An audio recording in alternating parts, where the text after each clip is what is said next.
Samuel Coleridge-Taylor was an English composer born August 15, 1875 in Croydon, England, to Dr. Daniel Peter Hughes Taylor, a Sierra Leonean doctor, and Alice Hare Martin, an Englishwoman.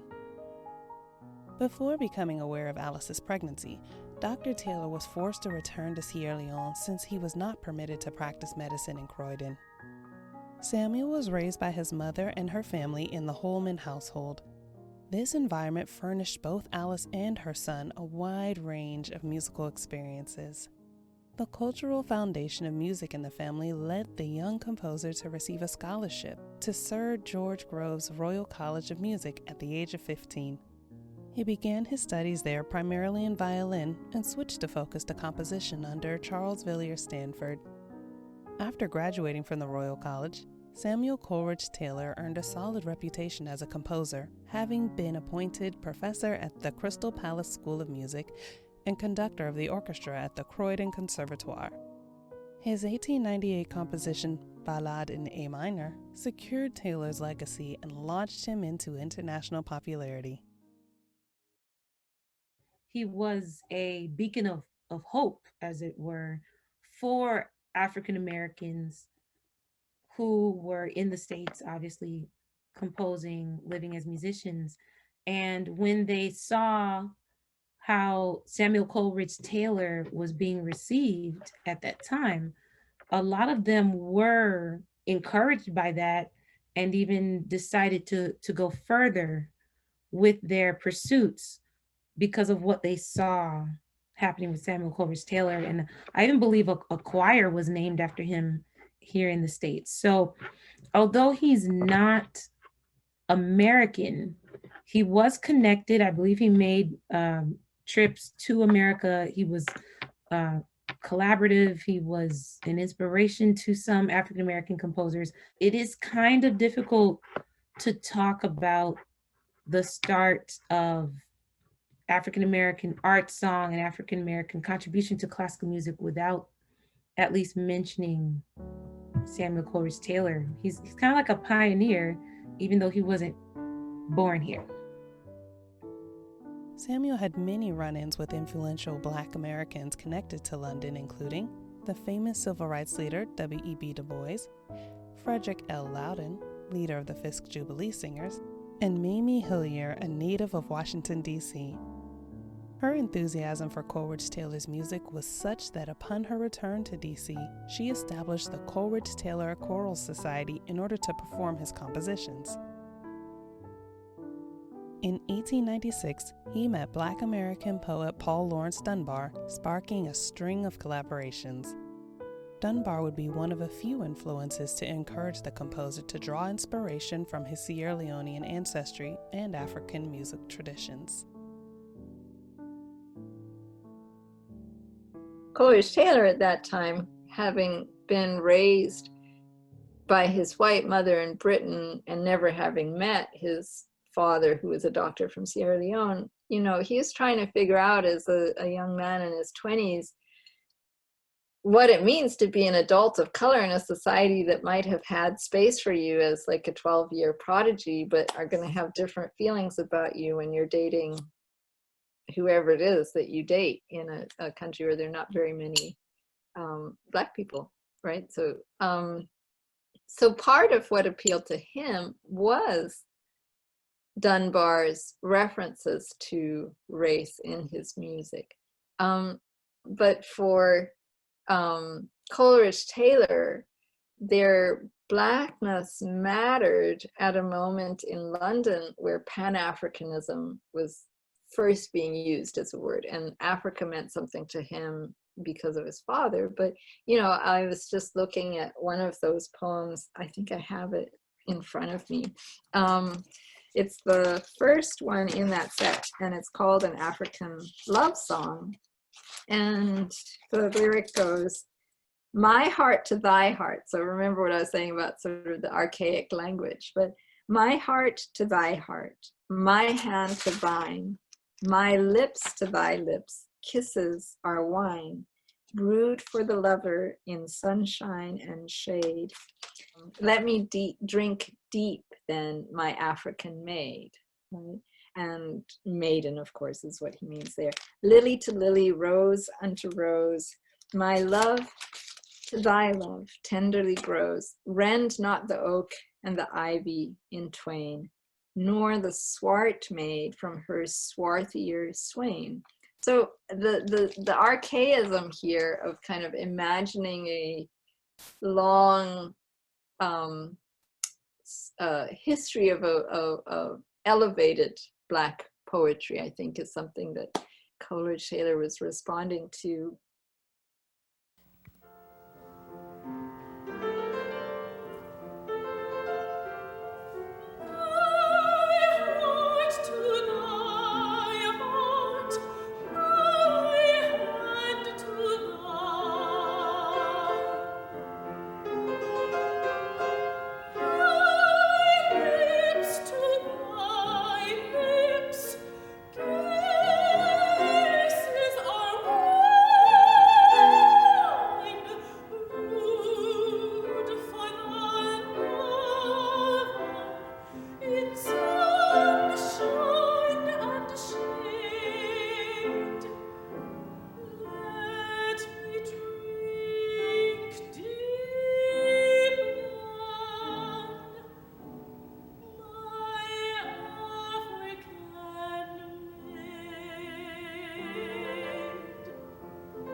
Samuel Coleridge-Taylor set 7 African romances, which are Dunbar texts. And then they also did an operetta together called Dream Lovers, which is incredibly noteworthy because it's written for singers of color. And they are described in the score, you know, this character. Now, they're not appropriate terms, mulatto and quadroon, right? They're not words that we use anymore. But at that time, it was just very important. It's very important to note that they fully envisioned this show being this classical music, this operetta being sung by singers of color, which was very cool. An operatic romance with the lyric is by Paul Laurence Dunbar and the score is by Coleridge-Taylor. I think there is one Black opera company in Chicago that's performed it in the last 10 years or so, but as far as I know, there's no commercial recording of it, right? And this is what happens to art songs, I would say, is that for the few Black composers who are featured in the repertoire, their bigger works are known. You know, the art song is a small genre, it's an intimate genre.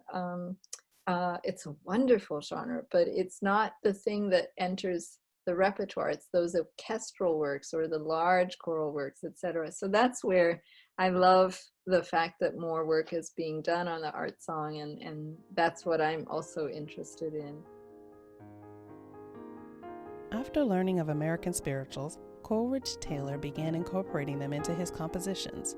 One of his most notable uses of the spiritual style was in the cantata, the Song of Hiawatha. The overture of the cantata was based on the spiritual Nobody Knows the Trouble I've Seen, a staple in the concert program of the Fisk Jubilee Singers. Well, you know, we know him because of Hiawatha's Wedding Feast. We don't know the other two, you know, like volumes of that. There are 3 pieces of that Song of Hiawatha. Is long, right? And so that setting was hugely important to Britain's notion of America.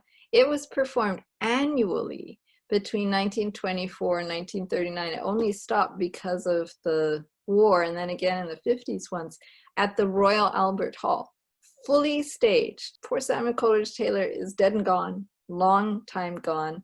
And here this piece has become at the center of the amateur choral repertoire. Like, people would be camping out on the Thames, rehearsing for a couple of weeks, and come down from Manchester, or who knows where it was, to learn and perform this music in a mass choir, fully staged version, where, you know, a Native American real chief, who was in fact like a real dignitary, came and was on stage as part of these things. They build a waterfall and all kinds of things. So we think, oh, here it comes, you know, Black History Month. Let's just, you know, tune in for our yearly dose of Hiawatha's wedding feast. But here he is, the most significant advocate of Longfellow, Henry Longfellow's poetry, and probably most responsible for people still thinking about Hiawatha today, right? So the other text that was published right at that same time was Uncle Tom's Cabin by Harriet Beecher Stowe.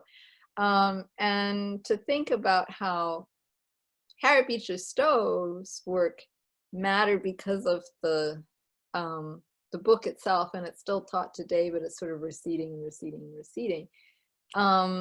Longfellow was taught in school. People memorize this, you know, poetry professors are interested in it because of what it does with meter, and it sort of introduces a particular American sound in poetry and its rhythm.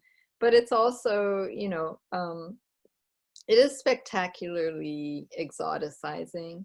And so it is quite complicated as a text in our time, when we've become more and more critical of that kind of approach to representing minoritized populations, especially when there are so many incredible Indigenous and Native American poets today writing, you know, like Joy Harjo was the poet laureate at one point.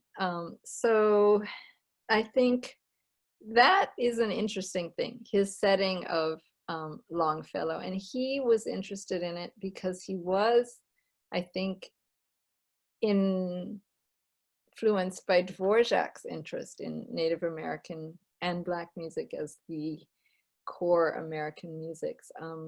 So his understanding of the sound of America is quite progressive and political, I would say. There's a poem by a Indian woman, Sarojini Naidu, Song of the Sea, that he set. But again, you know, look at, he's really gravitating towards bringing the voices and imagery of people of color to the concert stage. Of course, that's not the only stuff he's writing, but in his piano works, the 24 Negro Melodies, he cites, you know, each of the spirituals that he's writing these amazing fantasias of. You know, they're not arrangements. You try and read one of these things, sight read it, and you're like, nope, sit down. It's going to be a few months of practicing, you know. And so for many of those, he includes the snippet of the lyric. And those are poems. Those are poems.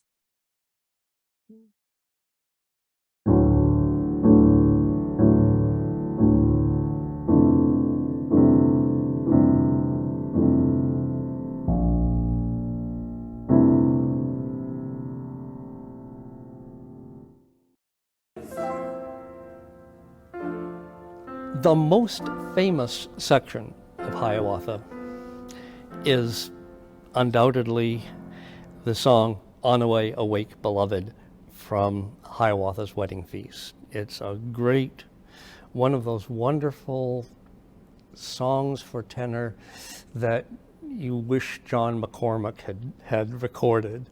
I don't know why he never did. It's rather difficult, but it is that kind of wonderful Victorian outpouring for solo voice, and it doesn't come any better than that piece. And W.E.B. Du Bois, the proud voice of Black America, was a great fan of Samuel Coleridge-Taylor. He did a pageant called The Star of Ethiopia, and he used a lot of new music, and he used a certain amount of Verdi's Aida, which has Ethiopians in it.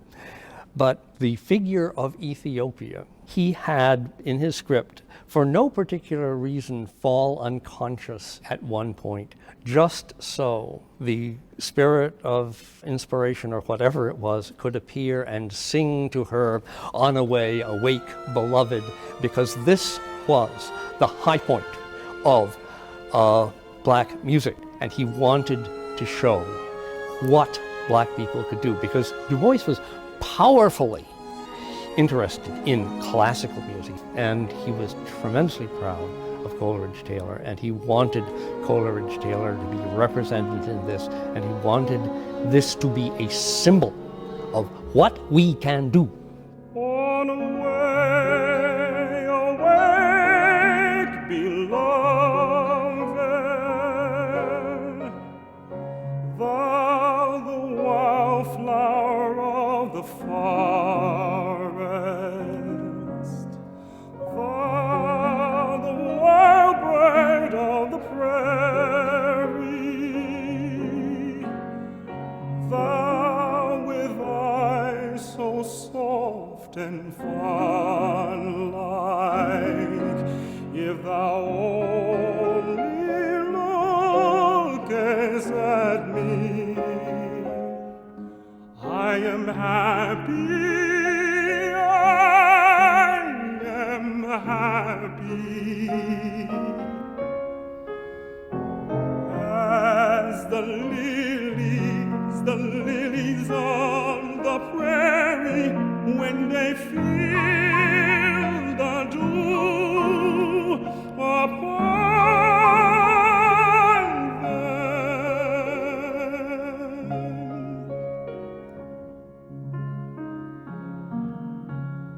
Sweet thy breath is the fragrance of the wildflowers in the morning.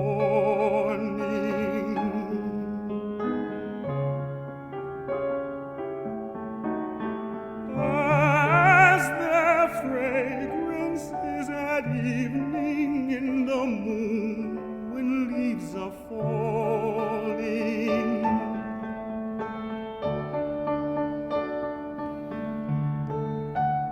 Does not all the blood within me leap to meet thee, leap to meet thee, as the spring to meet the sunshine, in the moon when nights are brightest?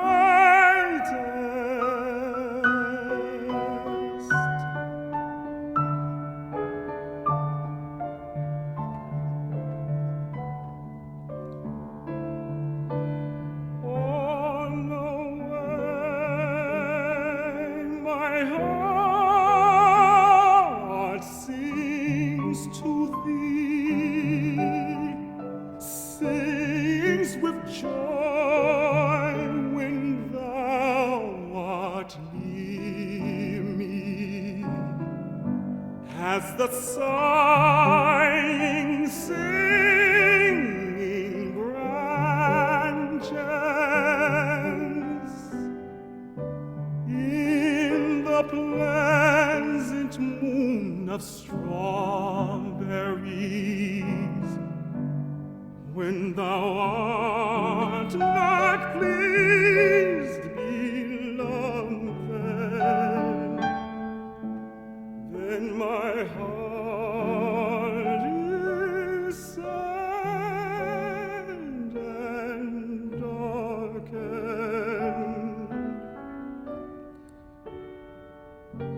as the the shining river darkens, when the clouds drop shadows on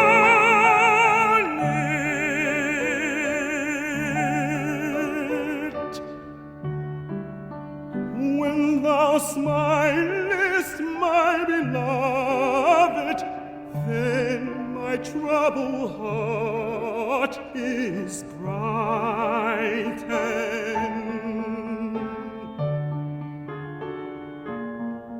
As in sunshine gleam the ripples that the cold wind makes in rivers.